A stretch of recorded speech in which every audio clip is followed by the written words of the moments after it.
दोस्तों, पिछले कुछ सालों से हमारे इतिहास पर लगातार सवाल खड़े किए जा रहे थे और इसके साथ ही सवाल इस पर भी था कि स्कूलों में हमें क्या पढ़ाया जा रहा है। जो हमें पढ़ाया या बताया जा रहा है, क्या वही हमारा इतिहास है या फिर हमें गलत इतिहास पढ़ाया जा रहा है जो विदेशी इतिहासकारों द्वारा सेल्फ इंटरेस्ट को प्रमोट करने के लिए लिखा गया है।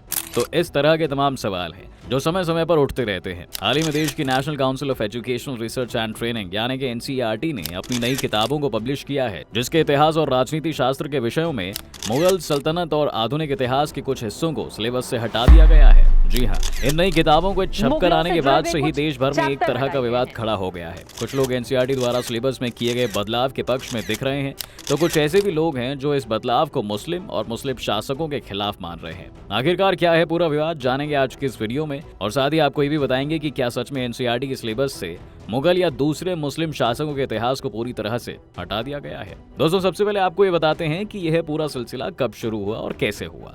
दरअसल कोरोना महामारी के दौरान कई शिक्षण संस्थानों ने छात्रों पर पढ़ाई के बोझ को कम करने का फैसला लिया था, जिसके बाद स्कूल के सिलेबस में कटौती करने का डिसीजन लिया गया। साल 2022 में एनसीईआरटी एक नोटिफिकेशन जारी करता है जिसमें कहा गया कि छठी से लेकर 12वीं तक के स्कूल किताबों के सिलेबस में बदलाव किया जा रहा है। यह बदलाव कई विषयों में सिलेबस में होने वाला था, जिसमें इतिहास, समाजशास्त्र, विज्ञान और राजनीतिक विज्ञान शामिल थे। लेकिन इस समय जो विरोध हो रहा है वो मुख्यतः इतिहास और राजनीतिक विज्ञान में हुए बदलाव के कारण है। दोस्तों, आपको बता दें कि एनसीईआरटी यानी कि राष्ट्रीय शैक्षिक अनुसंधान और प्रशिक्षण परिषद भारत सरकार द्वारा स्थापित केंद्रीय शिक्षा मंत्रालय के अंतर्गत एक एजुकेशनल रिसर्च इंस्टीट्यूट है। इसका मुख्य काम शिक्षा के क्षेत्र में रिसर्च करना और केंद्र और राज्य सरकारों को अपना सुझाव देना होता है। लेकिन पूरे भारत में यह अपनी गुणवत्ता वाले किताबों के कारण प्रसिद्ध भी है। एनसीईआरटी की किताबों को मुख्य रूप से सीबीएसई के स्कूलों में पढ़ाया जाता है, लेकिन कुछ राज्य जैसे कि राजस्थान, दिल्ली के स्कूलों में भी एनसीईआरटी का ही सिलेबस पढ़ाया जाता है। इसके साथ ही एनसीईआरटी की किताब प्रतियोगी परीक्षाओं की तैयारियों में महत्वपूर्ण रोल निभाती है। क्लर्क की परीक्षा हो या फिर यूपीएससी सिविल सर्विसेज का एग्जाम, एनसीईआरटी की किताबें ही तैयारी के लिए रिकमेंड की जाती हैं। खैर, अब आते हैं मेन टॉपिक पर और बताते हैं कि एनसीईआरटी द्वारा क्या क्या बदलाव किया गया है जिसके कारण उसके व्यापक स्तर पर आलोचना की जा रही है। तो सबसे बड़ा बदलाव दोस्तों मुगल शासन के इतिहास में किया गया है, जो कि विवाद का मुख्य कारण बना हुआ है। इतिहास के सिलेबस में बदलाव। कक्षा 7 के सिलेबस की बात करें तो हमारे अतीत किताब से मुगल और सल्तनत काल से जुड़े कंटेंट को व्यापक रूप से हटा दिया गया है, जिसमें दिल्ली सल्तनत का दक्षिण में हुए विस्तार और मस्जिद की परिभाषा जैसे कंटेंट शामिल थे। मुगल शासकों अकबर, जहांगीर, शाहजहां के उपलब्धियों वाले कंटेंट को भी चैप्टर से हटा दिया गया है। 12वीं क्लास के इतिहास की बात करें दोस्तों तो Kings and chronicles the Mughal कोर्टर्स chapter, जिसमें मुगल काल की लिपियों और किताबों की बात की गई थी, इस पूरे चैप्टर को ही 12th की हिस्ट्री से हटा दिया गया है। गुजरात दंगा 2002 के कंटेंट में बदलाव। तो दोस्तों, ये तो रही मुगलों और सल्तनत काल के कंटेंट में जो एनसीईआरटी द्वारा बदलाव किया गया है उसके बारे में जानकारी। अब आपको बताते हैं गुजरात दंगे के कंटेंट के बारे में, जिसे एनसीईआरटी ने कक्षा 12वीं की राजनीतिक विज्ञान की किताब से हटा दिया है। जी हाँ, कक्षा 12वीं की राजनीतिक विज्ञान से किताब के आखिरी 2 पेज पर 2002 में हुए गुजरात दंगों को लेकर कंटेंट था, जिसे लगभग पूरी तरीके से हटा दिया गया है। इसे भी जान ले कि इसमें क्या था। इसके पहले पेज पर दंगे का पूरा घटनाक्रम था और साथ ही उसमें नेशनल ह्यूमन राइट्स कमीशन का वह भी बयान था जिसमें इन दंगों के लिए गुजरात सरकार की आलोचना की थी। इसके दूसरे पेज की बात करें दोस्तों तो उसमें उस समय के पेपर कटिंग को छापा गया था जिसमें दंगे की रिपोर्टिंग की गई थी। इसके साथ ही इस पेज पर उस समय के प्रधानमंत्री अटल बिहारी वाजपेयी का वह बयान था जिसमें उन्होंने उस समय के गुजरात के मुख्यमंत्री नरेंद्र मोदी को राजधर्म के पालन करने की बात कही थी। तो इन दोनों पेजों को हटा दिया गया है फिलहाल। कक्षा 12वीं के समाज शास्त्र के बुक से उस कंटेंट में भी बदलाव किया गया है जिसमें यह लिखा गया था कि अगर राजनीति में धर्म को जोड़ेंगे तो उससे क्या क्या दुष्परिणाम हो सकते हैं, और इसको समझने के लिए कुछ उदाहरण भी दिए गए थे जिसमें गुजरात का दंगा और 1984 में हुआ सिखों का दंगा भी शामिल था। तो इन दोनों उदाहरणों को इस किताब से फिलहाल हटा दिया गया है। आपातकाल के कंटेंट में हुआ बदलाव।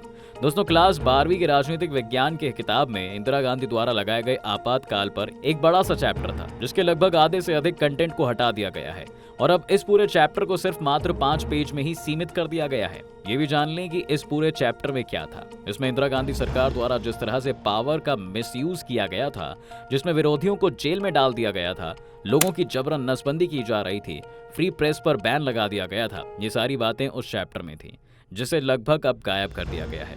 आपातकाल से संबंधित कंटेंट क्लास 12वीं के ही समाजशास्त्र में भी था जिसमें जिक्र किया गया था कि आपातकाल के क्या क्या दुष्परिणाम होते हैं, तो इसे भी हटा दिया गया है। सामाजिक आंदोलन से जुड़े कंटेंट में बदलाव।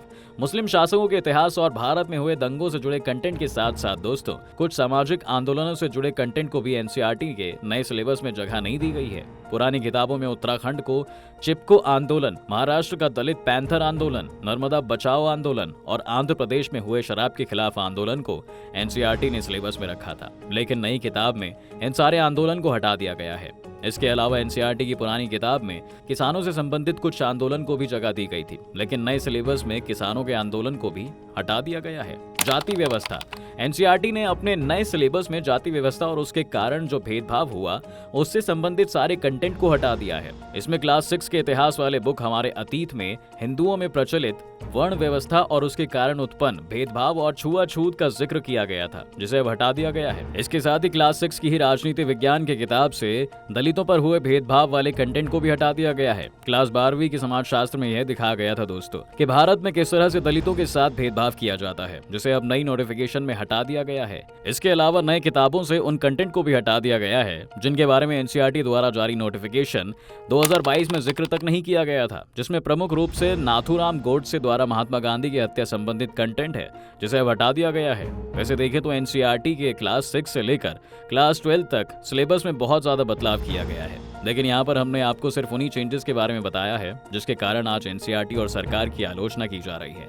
बदलाव को लेकर विरोध। जैसा कि दोस्तों हमने आपको पहले ही बताया था कि बदलाव को लेकर जो विरोध किया जा रहा है वह सिर्फ कुछ ही तक सीमित है। आलोचकों का कहना है कि एनसीईआरटी ने यह बदलाव एक धर्म विशेष को लेकर किया है, जिसके कारण देश में सांप्रदायिक सद्भाव कम हो सकता है, क्योंकि हमारे देश में कोई एक धर्म नहीं रहता, यहाँ पर कई धर्मों को मानने वाले रहते हैं। लेकिन इस बदलाव के बाद कुछ लोगों को ऐसा लगता है कि यह एक टारगेटेड चेंजेस हैं, जिसके बाद देश का सोशल ऑर्डर भी डिस्टर्ब हो सकता है। लोगों का कहना यह है कि अगर स्टूडेंट्स पर पढ़ाई के बोझ को कम करने के लिए यह बदलाव किया गया होता तो मुगल और सल्तनत से जुड़े टॉपिक से केवल 1 या 2 लाइनें ही हटाई जाती, क्योंकि 1-1 या 2-2 लाइनों को हटा देने से सिर्फ उसका महत्व खत्म हो सकता है, छात्रों पर बोझ नहीं। गुजरात दंगों में हुए बदलाव को लोग राजनीति से प्रेरित बता रहे हैं। उनका कहना है कि ये सिर्फ एक विशेष राजनीतिक पार्टी को खुश करने के लिए किया गया है। जातिवाद और भेदभाव के कंटेंट में हुए बदलावों पर विरोधियों का कहना है कि एनसीईआरटी दलितों पर हुए अत्याचारों और अन्याय को लोगों से और आने वाली जनरेशन से छिपाना चाहती है, और ऐसा इसलिए किया गया है क्योंकि एनसीईआरटी किसी एक विचारधारा से प्रभावित हुई है